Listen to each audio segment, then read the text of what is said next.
When you are a guest in a hotel and you notice someone really cares about what they're doing and almost lives it as a calling, you notice the difference as a customer.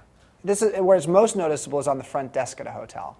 If you go to check in at a hotel and someone is living their calling or is living their career, you can notice the fact that the person really cares about you and is diligent in actually trying to create a great experience for you.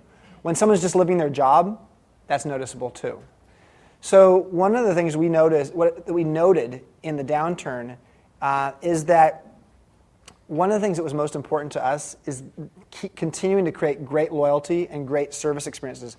The fact is we could go out and spend a lot of money on advertising in the downturn to try to build business, but that cost us a lot of money. Instead, we put a much smaller investment into just additional new training into our staff with the idea that if we create great experiences for our customers due to giving our staff the sense of calling and what they're doing, that's going to have a much bigger impact on both the customer experience but also our long-term profitability. So what we did is we started spending time with our staff and just saying, okay, first we had previously for a long time done work climate surveys, so twice a year asked our staff, what is it that they're looking for in their work and in the workplace. But what we started to do is we started doing what's called service retreats. We just started taking all of our staff off-site for the day. So we took the housekeeping staff, the bell staff, the bartenders. They all went off staff, and we had another one of the hotels actually take over the hotel for the day.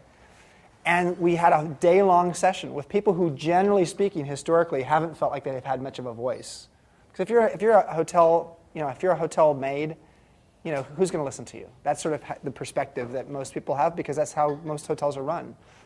But now all of a sudden we were asking them to create the strategy for the hotel for the year and giving them some information and metrics and things like that they could use to actually help understand how the business worked. It was like their own little MBA course. But it wasn't just that the learning was going from teachers to them, but it was actually coming both directions. What happened over the course of that time, 2001, 2002, 2003, is while we had historically had very high work climate scores as a company, higher than the industry average, they all of a sudden went off the route, off the charts. And the employees, our employee turnover ratio, we're in an industry where the average turnover is about 70 to 100% annually. So that 100% annually means the average employee stays a year in a job. That's not very good as an industry. So we're 70 to 100%, and we ended up getting down to 24% as a company. So by actually having less turnover, having people more engaged in their work, feeling more a sense of calling in what they're doing, what it did was it created a much better customer experience. So all of a sudden our employee experience was better, and our customer satisfaction scores started going off the charts.